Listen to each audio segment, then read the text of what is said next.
Mambo ya kuzingatia ili ndoa yako iweze kudumu. Mambo ya kuzingatia au mambo muhimu ili ndoa yako iweze kudumu. Mambo ambayo tumekwisha jifunza kwenye sehemu ya kwanza, hii ni sehemu ya pili. Tumezungumzia habari ya msamaha kwamba uwe mpesi wa kusamehe, lakini pia tumezungumzia habari ya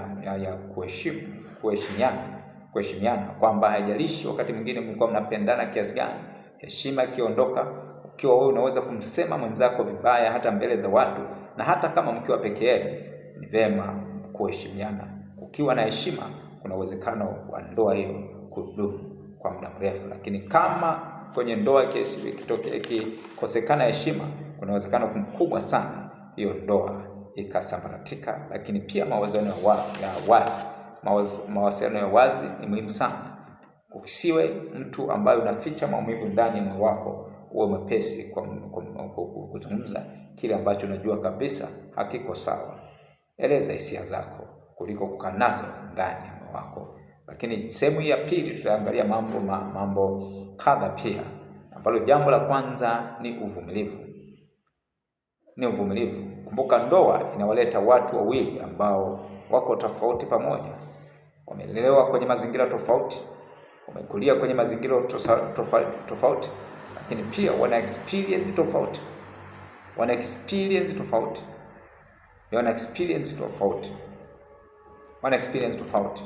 Kwa usije ukatarajia kwamba mwenza wako atakuwa amekamilika kila kitu. Kwa kama uvumilivu ukikosekana katika ndoa, hiyo ndoa haiwezi kudumu.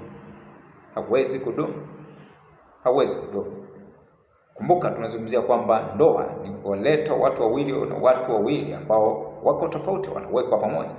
Kwa itachukua muda kwa wao kufanana, itachukua muda kwa wao kuwa kitu kimoja. Kutarajia mambo yao mazuri tu kuanzia the first siku tu za mwanzoni ni sawa tu na kupanda mbegu leo na kutarajia kupata matunda baada ya siku moja au siku mbili. Haiwezekani. Uvumilivu unahitajika. Maandiko yanasema kwenye Waebrania 6:15 kwamba kwa uvumilivu Ibrahim alirithi ahadi. Kwa uvumilivu unaweza kuja kuifurahia ndoa yako. Kwa uvumilivu ndoa yako itadumu kwa muda mrefu. Kwa uvumilivu. Watu hawawezi kubadilika usiku mmoja. Kwa usiku mmoja. Uvumilivu unahitajika. Uvumilivu ndio ambao unaupa upendo udongo ambao unahitaji kwa ajili ya kuingiza mizizi au kukuza mizizi. Bila uvumilivu ndoa haiwezi kudumu. Bila uvumilivu ndoa haiwezi kudumu. Kama unataka mwenzako awe mkamilifu leo au chap mambo hayaendi hivyo. Kwenye ndoa uvumilivu unahitajika. Bila uvumilivu ndoa yako haiwezi kudumu. Bila uvumilivu ndoa yako haiwezi kusurvive.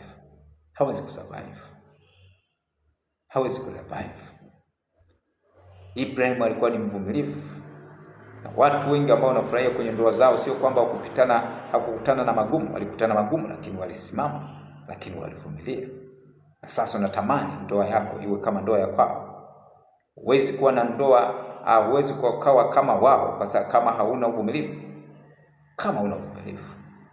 Sio kwamba walikutana changamoto, lakini walivumilia. Uvumilivu ndio ambao unaupa upendo udongo ambao unahitajika kwa ajili ya kukuza mizizi kwenda ndani sana.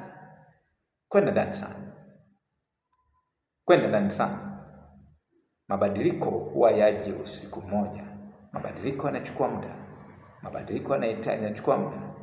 Kama wewe sio mvumilivu kwenye ndoa, kumbuka kwamba ndoa yako haiwezi kudumu, haiwezi kukaa muda mrefu. Watu waliokuwa na roho ya uvumilivu ndio ambao wanafurahia ndoa zao sasa. Lakini haimaanishi kwamba kukutana na changamoto, haimaanishi kwamba kukutana magumu. Ibrahim kwa uvumilivu alirithi ahadi. Na wewe kwa uvumilivu itafika wakati ambapo utaanza kuifurahia ndoa yako. Itafika wakati ambapo mtaanza kufurahiana. Mtaanza kufurahiana. Andiko nasema kwenye Mathayo 24:15, atakayeokoka mpaka mwisho ndiye atakayeokoka, na atakayevumilia ndiye atakayeokoa ndoa yake.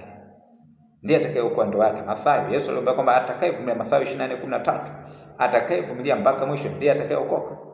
Na yule atakayevumilia ndiye atakayeokoa ndoa yake. Lakini kama huna uvumilivu, hautaweza kuiokoa ndoa yako. Hautaweza kuiokoa ndoa yako. Jambo lingine la kuzingatia ndoa yako iweze kudumu ni ushirikiano.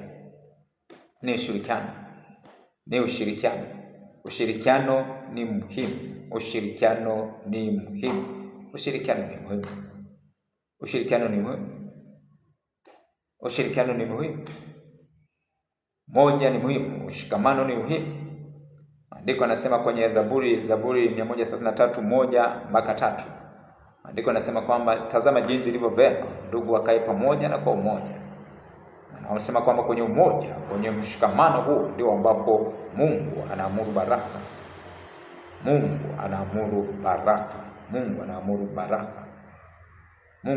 baraka. Na kuna usemi ambao unasema kwamba kama unataka kwenda kwa haraka, nenda peke yako, lakini kama unataka kwenda mbali, nenda na mwenzako, au shirikiana na mwenzako. If you want to go fast, go alone, but if you want to go far, go together. Kama nataka kwenda kwa haraka, nenda peke yako, lakini kama nataka kufika mbali, nenda pamoja. Tazama jinsi ilivyo vema ndugu wakae pamoja na kwa umoja. Ushirikiano, umoja katika ndoa. Kama kila mtu kwenye ndoa ana maono yake, kama kila mtu kwenye ndoa anaenda kivyake, hiyo ndoa haiwezi kudumu. Hiyo ndoa haiwezi kukaa kwa muda mrefu. Paulo anawaambia Wakorintho kwamba nyote mnene mamoja.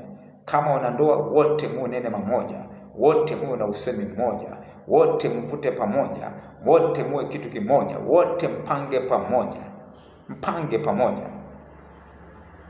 Kukiwa na ushirikiano, kukiwa na umoja, ndoa itaweza kudumu.